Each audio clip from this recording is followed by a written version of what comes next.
Welcome to Invert Aim. We're back again this week. I'm Chloe, this is Ryan and Brendan, and we've got a hell of a show for you this week. But first up, what have you guys been up to? What have you been playing? All I've been playing that matters is Destiny 2. I have hit level 20, working on that light level grind. Going to start raiding this weekend. Raiding? Cannot wait. Cannot wait. How many friends do you need for that? 6. Got 6? More than Brendan has. Yeah, that's how I wasn't trying. Never said I was going to raid with people. It's just a party of one. You're I'm like, going to try. this. I'm going to try.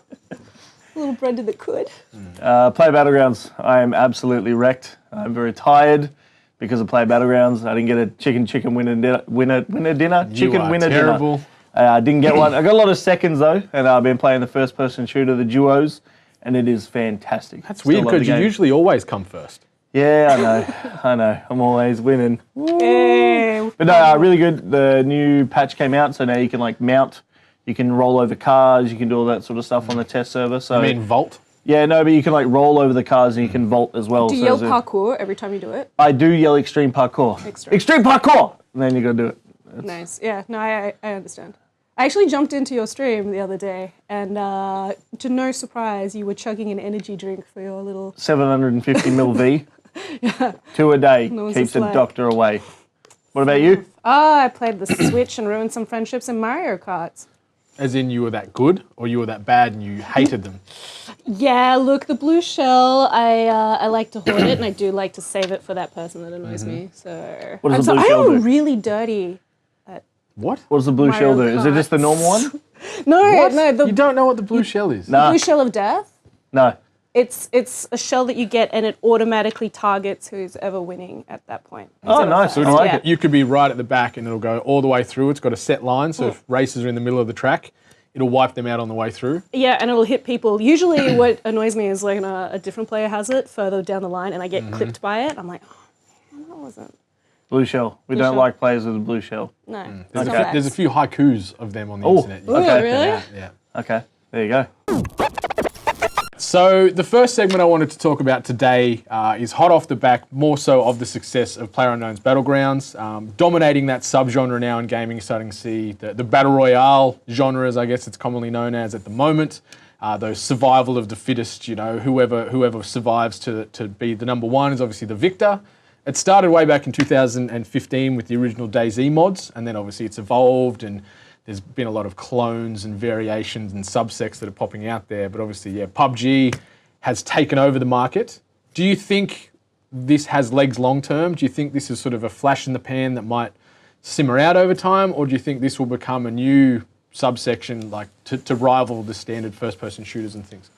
I think one of the big things that we're seeing now is definitely oversaturation. Like there's so many versions of these types of games now. And going back before 2015, there was a lot of companies that had games like this, like Infestation, and before that I think it was War Z was the title of the game. And they actually had like a startup fund where the people got a lot of grief for obvious reasons because they made a whole bunch of money with a startup fund and then they just sort of canned the game and kept the money. And there was a few other games. If I got the game wrong, I apologise. But yeah, there's a few companies that have done these types of things. So we see a lot of these Battle Royale games come out. But I think right now it's all about, H1Z1 was the first sort of staple game. And now we've got PUBG, which is some of the people from H1 sort of broke off and made this game. And now that's the standard. That's the standard that people are going to need to make if they want to be a successful game for like this, in my opinion. Yeah, like imitation is the best form of flattery, as they say out there. So there has been some sort of carbon copies. A few that have done it different. The Culling did it as well, but they did smaller style. So instead of it being 100 people in the lobby or on the server, it was only 16. They actually brought in a crafting system as well, which is a nice little variation to some of the others. Unturned is another one, and it's actually graphically, it lends itself to Minecraft. So it's got that Minecraft style in it, but it's got this arena mode in it as well. So we're seeing a lot of games now where they might have the core game, but then see, holy shit, there's some money that can be made in this Battle Royale style. Let's make a new variation. Like the most recent one is Fortnite, which is made by Epic Games. It's still in early access at the moment, but they've since announced a 100-player survival mode, which is actually just called Battle Royale, which is going to be out soon as well. So So I think that's one of the big things that we're going to see now is I think that we're, rather than seeing these new games come out that are Battle Royale games, I think what we're going to see now is a lot of companies making a Battle Royale component of the game. Yeah. So I know that the guys from Fortnite, I know they were getting pressure to put out another game. Personally, I think it's way too early for them to pump something out because there's a lot of issues with the game that they just released. But that's another topic, I guess. But yeah, so I think that we're going to see a lot of companies now adding these Battle Royale features into the game because it's smart, right? It's a good thing, and almost most games can do it. You need one map. But yeah, it's with the culling as well. I think the culling was a good game, but it was the bad timing. H1 sort of took off and really got a lot of popularity. Yeah. At the same time, I did a few sponsored streams for the culling. It was a decent game, but H1 was better. It was just that simple. What about you? I think that's what you hit the nail on the head. It's like you have to have a good game behind it. And honestly, I don't mind if there's a bunch of clone ones as long as they bring something new and they're fun to play. Like, that's what I want to see. I want those horrible moments where I see the worst in my friends and discover the depths of my own soul and just see what I'm capable of as a person, and it's not good. But I like being confronted with that. So yeah, an extra map, cool. You learn a lot about yourself and your friends playing these types of Battle Royale games, especially with PUBG. Do you share loot?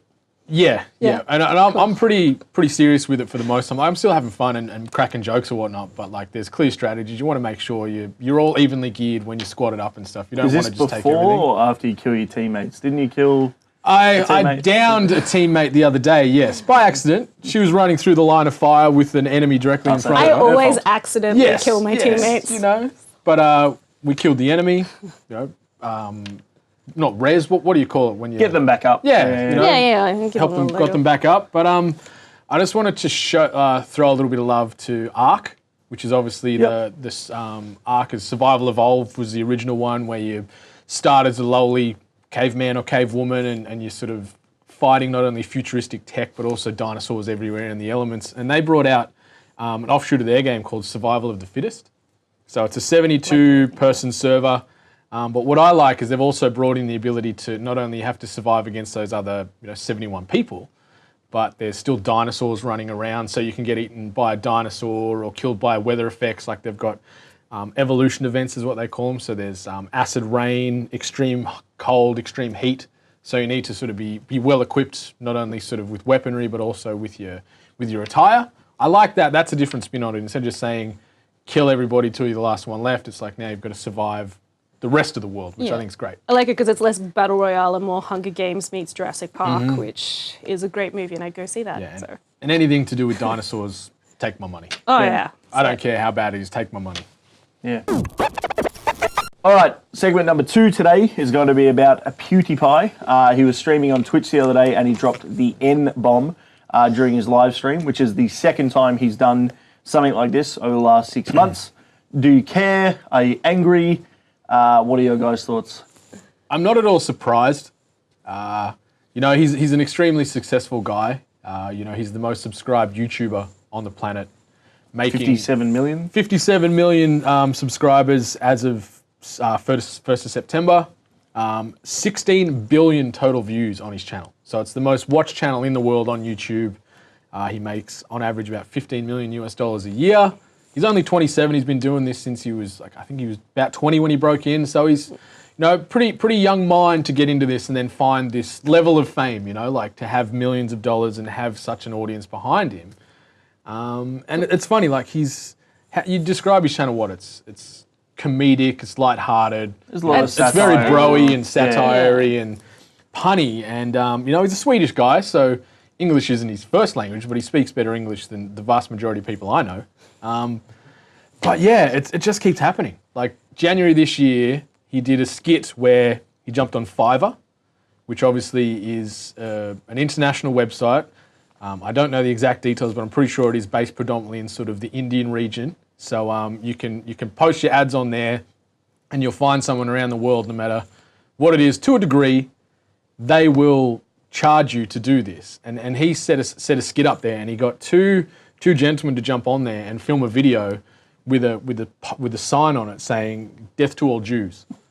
And in his mindset, it was social commentary to see, look at what you can do. The internet, you can do anything on here and whatnot. But it was met with a ton of backlash. Anti-Semitic jokes and things like that are pretty common with him. It seems like Wall Street Journal has reported that he's had this kind of stuff in 9 other videos. So it's not as if it's a one and done, my bad, I'm sorry, never happen again. It seems to be an ongoing thing.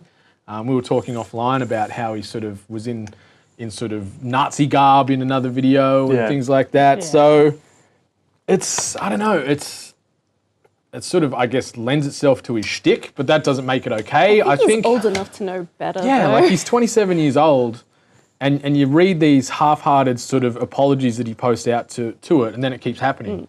And I don't think he realizes at the time, like, especially you watch the PUBG live like stream when he played that, and he used this racial slur when he killed an enemy, and he sort of said it. But then after that, he realized immediately, and he was like, "Okay, I'm in some trouble." Here's my thing. I'll make a small point before I jump in everything. I think one of the things, and it's no excuse, right? This is absolutely no excuse for what he said. But I think what people need to realize is it's obviously a word that he uses around his friends, right? It's obviously something that him and his group of friends say a lot. Now, then people need to decide, do I hate him?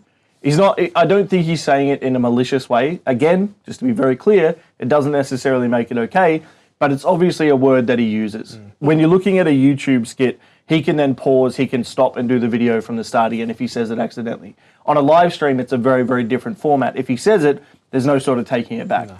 So I think that people need to realize that it's obviously something that him and his group of friends say, whether it be in frustration, whether it be in like a comedic way to each other, they obviously use the word.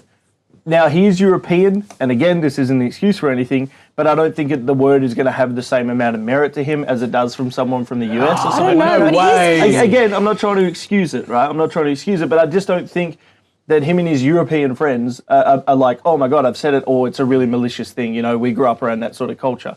I don't think they did, right? I think that's just simply a word that him and his friends use, and I think that people need to decide if that means that they hate him or if they can still watch him. If that means that they can't watch him anymore because it's pretty obvious that him and his friends say it when they're gaming or when they're just laughing around, then it's up to them. I think that's a cop-out, in all honesty. When he's been doing this for 6+ years now, he's got millions of people that watch him on the daily. My little sisters like watch some of his videos and stuff like that. And when you hear stuff like that from, you know, he's an idol, no doubt, to millions of people out there. And when he says that kind of thing, and yeah, it might be a sort of a word he uses amongst friends, but you need to realise, you know, you're not in a closed room hanging out with a few friends. And if that's the kind of word you're using with your friends as a fun term for description, you know, he's got to sort himself out. Like, he travels to America all the time. He films a lot of stuff over there, so he knows the connotation that's attached to that kind of word. That's what I was going to say. You look at his comments section, he knows. Yeah. Like, he knows what, that's the thing. What that does. It's very much as well like the whole internet culture thing. You know what I mean? That's what he's grown up with. You know what I mean? Anyone that goes online or anyone that uses Twitch, anyone that uses, you know, YouTube, you see comments and you see that word used a lot, right? This has been his entire life times 57 million people. You know what I mean? Like, this is literally what he's grown up from the age of 20 or say 18 to the age now that he is, that's 25, right? So it's something that he's seen a lot, it's something that he's heard a lot. Again, I'm not trying to excuse it, I'm just trying to give an outside point of view that I think that it's pretty obviously used. And the big difference is on a YouTube video, he can pause and be like, oh shit, I've said something that I shouldn't say. When he's streaming, he can't do that. Once he says it, it's gone, it's out there. Yeah. I just think even if this was an offline video, he'd still post it anyway. Like, when he's posting things like this Death to All Jews Fiverr skit, thinking, yeah, this is great for my channel. Like, he's not very socially aware of the potential ramifications of all this. I mean, it keeps going. He does do the shock value. I mean, like, you can see it just in his whole, I'll quit YouTube when I get 1 million subscribers. And it's like, that's obviously a ploy because it was like, haha, joke's on you. I hit 1 million and I'm not going to do it. So, yeah, I mean, it is part of his brand. Like, let's be honest. Yeah. Absolutely. And again, for me, you know, I know Brendan and I probably don't agree with this. I think it comes down to a lot of the fact that, you know, he is European. And again, I'm not trying to make that an excuse, but I think it's just coming down to the fact that he's probably just, you know, him and his mates in Europe probably don't hold the word to the same amount of merit, I guess, as people from the US do. And that's no excuse for him to use it, but I think that's probably what it boils down to. Same as I've got plenty of mates here that use it. I lived in America, I lived in Canada, so I know it's something that you don't say, but I do have friends here that use the word, whether it be in online gaming or whether it be in stuff like that. I'm not going to sit there every single time it says it and be like, hey man, don't say that. You know what I mean? Like, I can try my best, but it's like they're still going to say the word no matter what, right? Yeah. And I think it's just more that sort of real crossover between YouTube and live. Well, I think it's really great that you brought up the whole YouTube editing part, because that was something that I hadn't really considered. But to me, when you're live streaming, you're still working.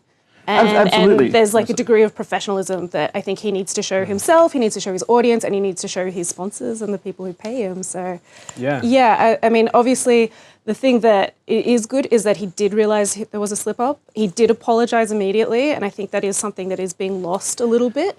I think if he hadn't, then I'd be... We made a half an hour apology video. Yeah. So it's pretty damn big. But how many apology videos does he need to make and continue to make for his fuck-ups? And that's the thing. It just becomes the boy who cried wolf then, when it's like, oh, my bad, I'm really sorry, I didn't mean it, I wasn't thinking. And it's like, yeah, that's what you said 2 months ago or 2 years ago. And like... Because anyone else on TV, would be fired immediately. Yeah. See, and the thing is, there's no repercussions from the platforms, because he's only accountable to himself. Well, there was a few repercussions, but I think we're going to get into that a little bit later. Like, obviously, he was under Maker Digital, which is owned by Disney. So he was represented by pretty well one of the largest companies in the world. And after the sort of the Fiverr-based event happened, they actually severed ties. They fired him, and they released a statement and said, although he had created a following by being provocative and irreverent, he clearly went too far in this case, and the resulting videos are inappropriate. So they severed ties, whatever contract he had with whatever money coming in, gone.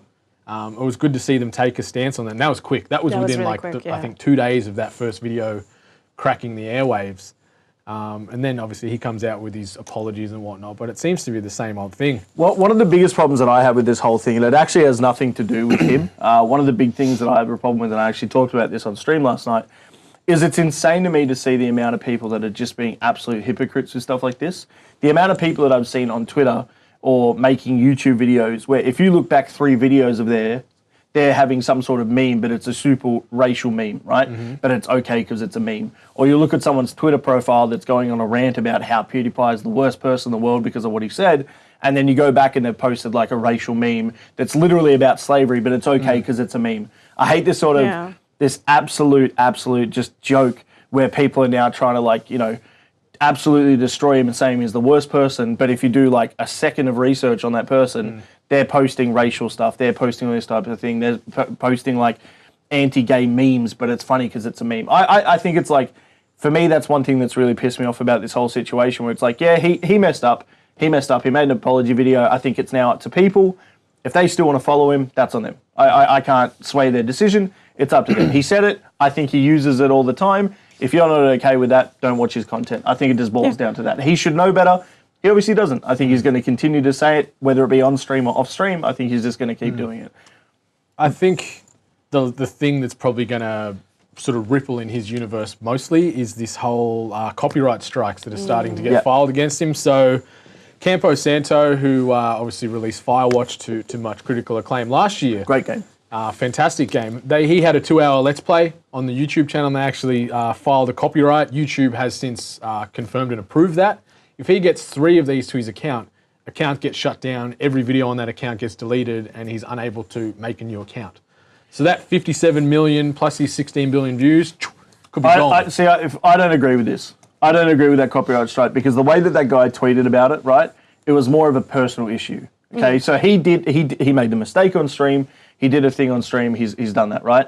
That doesn't really have anything to do with the live stream he did for that company. And the sort of dev looks like he sort of went on like a personal vendetta and said, look, you did our game, you did this. It wasn't something that you did during the gameplay and during the Let's Play that we did for that.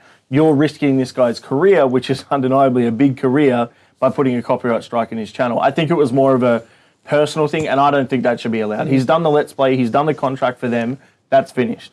Right, for you to then go back to that and then put a copyright strike on his channel, I think is... Yeah, but it ties into brands not wanting to be attached, like it ties into the maker thing. They don't want to be attached to this quote-unquote racist or whatever. So and they're forcibly removing they're protecting their content, basically. Yeah, so I can understand both sides. Yeah, there was it was maybe the way it was sort of worded in those tweets. It's hard to get the full message across in 140 characters. Yeah.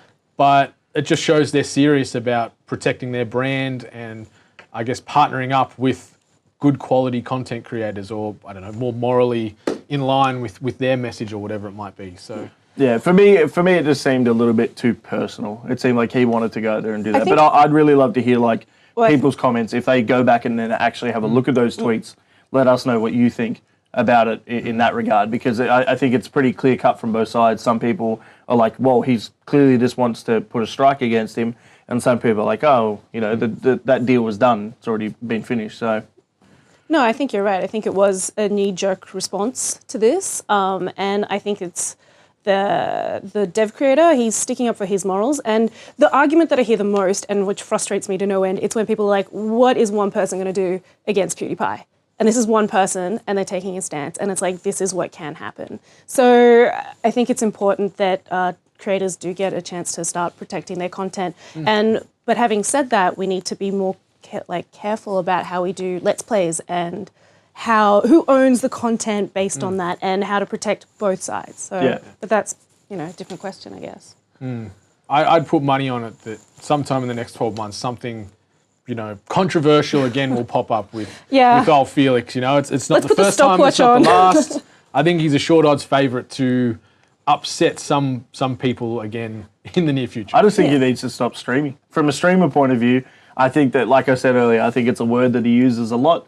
I don't think if from the stuff that I've seen, I don't think he means it in a malicious way. And I know people are going to be like, well, that doesn't excuse it. I'm not trying to make an excuse for it. I just think it's a word that he uses, right? Yeah. So I think when it comes to live streaming, maybe don't do that as much. I think maybe he should just stick to the YouTube where he can not say bad words, and he can edit it however he likes, and he can round out the video, finish the video however he likes, and his friends are going to keep doing the thing that they do. So that's my opinion, but I'm interested to hear what everyone else out there thinks, and I think that was a good little spicy subject for you guys to comment on, because it's definitely interesting. I've seen both sides of the fence from a lot of different people, but let us know what you think on that one.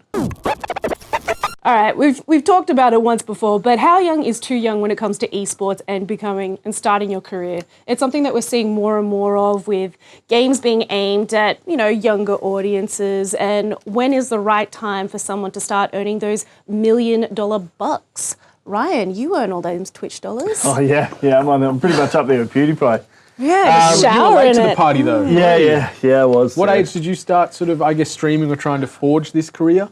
Well, the thing for me is I didn't actually want to stream. That was my sort of thing, is I sort of got forced into streaming, and now my stream emotionally traps me. The big bag of money just pushed you in. Yeah, I wish. Yeah, he caught it and was like, oh, what do I do with this? Although I did see a streamer hit 30,000 subscribers this week. Congrats to Shroud. Good on you, man. Huge.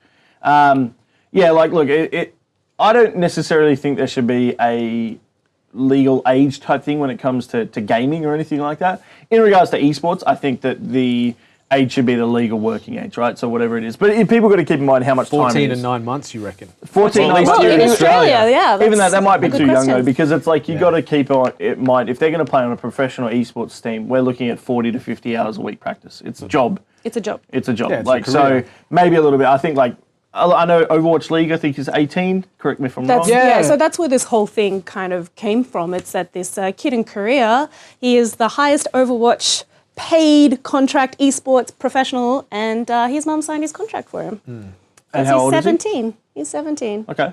Yeah, But he's the highest paid, but he's not allowed to compete in the Overwatch tournament. Is he good? Well, I think he's quite good. I think if they're throwing that much money. There's two that we're sort of talking about. Cho-sun, who was the one whose mother signed the contracts for him on behalf. Yes. You know, acting as an agent. Then the other one was Huru, or Hauru, I'm not sure of the pronunciation. Apologies for butchering this. A lot of people. But he is known out there in the Overwatch circles as pretty well the world's best Genji player. And he's not eligible to play in the Overwatch World Cup or Genji. the World events. And it's funny, like what you touched on, like the game, if you just look at it from the rating of the game, you'd think that would probably be the minimal requirement to technically be able to play this professionally, quote unquote. Like the US, it's 13 plus, Australia's 15, Germany's 16, and then in Europe, it's 12 of all On things. average, yeah. On average, yeah. So see, I have no problem with kids being professional esports players and stuff like that, as long as they keep doing their studies, right? If they're 18 and they finish like, if you finish high school and then you decide after high school, good example is a good friend of mine, Soda Poppin', right? He was streaming, he's been streaming now for almost 6 to 7 years, right? When he first started streaming on X5, there was no money. There was no money in streaming. He streamed for years without making a cent. Yeah. This meme needs to stop. I don't Never let it die. I think the thing is, like, he he started streaming on Twitch, obviously, when it first launched. And back then, there was only maybe a handful of full-time streamers. And these days, he averages 25,000 viewers. But he was in college, right? He'd finished high school. He was in college, and he decided to take that leap. And he said, I'm going to quit college, and I'm going to stream. 4 years later, he averages 25,000 viewers a day, right? And does very, very well. But he took that chance. But he at least finished high school. So for me, if these kids that are under the age of 18 are going to be playing professional esports, or they're going to be professional esports players, they need to continue doing their studies, obviously, finish at least high school, and then see where it goes from there. Yeah. Because it is full-time hours. It's full-time hours. It's a full-time job. It's crazy commitment, which I think a lot of kids don't actually realize. But I think what it comes down to is a parental guardian. If they're happy, they know their kid, right? Like, so many times you see a parent saying like, oh, that movie's too scary for my kid, even though it's, you know, they're old enough to see it. Or maybe they're like, no, my child can handle that content because I know that they're very mature. That's fine. That's your parental right. And I think as long as the parents are on board, and as you said, they've got a great support system, and also make sure they're not being exploited, make sure that they are keeping up the rest of their social responsibilities. Like, yeah, I think it's down to parents, man. Yeah, so for most of the big, gaming tournaments or leagues, you know, Overwatch now, obviously League of Legends, Dota, they're all at that 17 or above sort of hard cap. Because we've got Rocket League, where the audience, like the players are quite young, and a lot of them are in high school. And I know, especially the Rocket League scene in Australia, we've got some of the top pros who are taking a year off to finish their HSC. And I think, you know, that's a great decision because that's what they want to do, you know, and they've got the foresight to say, Rocket League will be here once I've finished my HSC, you know. Their skills will lapse over that 12 months. And Absolutely. It will, yeah, but they're taking that gamble where they think they can pick it up again. I think a big thing to point out as well, though, when you're looking at the top sort of esport leagues and teams in Australia and around the world, right? Maybe not so much Australia, but around the world.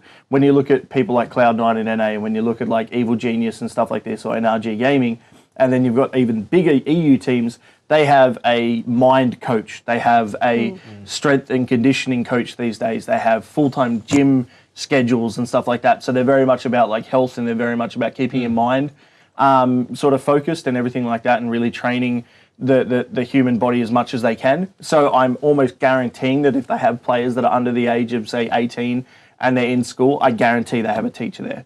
I would say they even have like a full-time teacher just to teach the kids that are in that org, depending on whatever their game is. Because it wouldn't be much for them to hire a tutor to stay with them a minimal amount of time, or to stay there as much as they need to, in comparison to how much money they're making. Well, that's another great question. I mean, are they too young to be living outside of home at this age? I mean, that's, you know.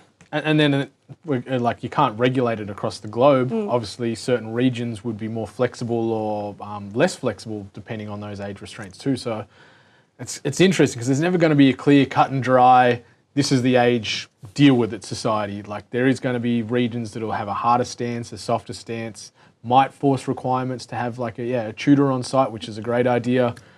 Because a lot of these kids, like, they're young minds, they need to be shaped to deal with life outside of gaming. Like, they're not going to be playing League of Legends professionally when they're mid-30s or 40s or something. Like, they show, there's a lot of statistics saying that, you know, the majority of professional esports players, you know, they retire by like 25. 30. 25, 30. And you sit there and go like, 25, it's, 5-ish years for me back. And I sit there and go, mate, I had an idea of life, but like, if I was playing games for sort of 10 years leading up to that, and then I just came out of this big world and said, what do I do now? I would have been screwed. Yeah. So it's worrying the well-being for these kids once real life begins, I guess, or the normal life, like, the traditional 9-to-5s and what have you. So how do you keep it real? I think a lot of people step into coaching roles. I think that'll be the thing now, is like esports is becoming so big, and in 5 to 10 years from now, it's just going to be an absolute force. You know what I mean? So if you're a pro player from the age of, say, 20 now, up until you're 30, so there's one esports team which has a lot of players. There's a few StarCraft players, but Virtus Pro is a Counter-Strike team. It's got Taz and stuff like that, and they're the only guys that are over the age of 30 as a full team. They've stayed with the same roster for, say, 5 years. And all those guys are pretty much getting to that age now. But when you're on like a $30,000 EU, $50,000 EU salary a month, I think they'll play for as long as they can. But I think that most of those guys, if they do retire from esports, I think what they'll do now is they'll either go into streaming. So Shroud, the guy that I talked about before, who just quit he was in Cloud9 for Counter-Strike. He quit Cloud9, now streams full time, and he's got 30,000 subscribers. That's over $105,000 a month from Twitch. So Lordy, nearly as much as you. Well, here's a Get good outta here. question. It's should there be a special esports league for kids to start prepping them so it's a little bit less intense? You've got that age restriction, Yeah. and then after they can work their way up to the big leagues and the big dollars when they're ready. The closest thing I've found on that is Blizzard have done this thing called Overwatch Contenders, and it's based for younger players between 13 and 17. So I guess it is allowing them to dip their toe and feel what this potential real-life esports career could be. It has to be signed off by the parents, which is great as well.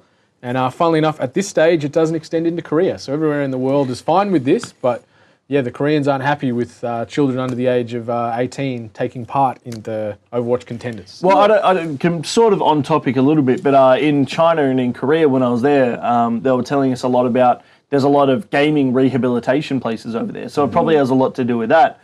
Because in Korea, there's a big sort of status on the fact that gaming is very, very addictive and it takes over a certain part of your brain. There's a lot of documentaries talking about it.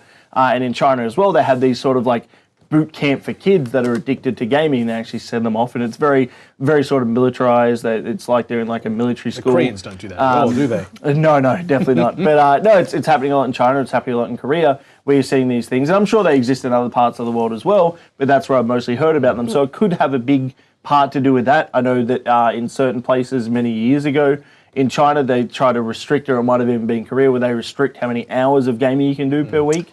That's not going to hold. That's simply just not going to. Well, it's because they had cases of parents neglecting their newborn kids, and just hanging out at cyber cafes for Got games to play, 48 PUBG matches to win. Yeah, those chicken dinners aren't going to cook themselves, So yeah, no, there's a lot to discuss. It's a brave new world, basically. What do you guys think?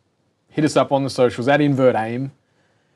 Give us your opinions. Is it a good or a bad thing that they're regulating it to this age gap, that 17 and above, or do you think we should maybe be a little bit more relaxed and tied here, at least into Australia, that 14 and 9 months?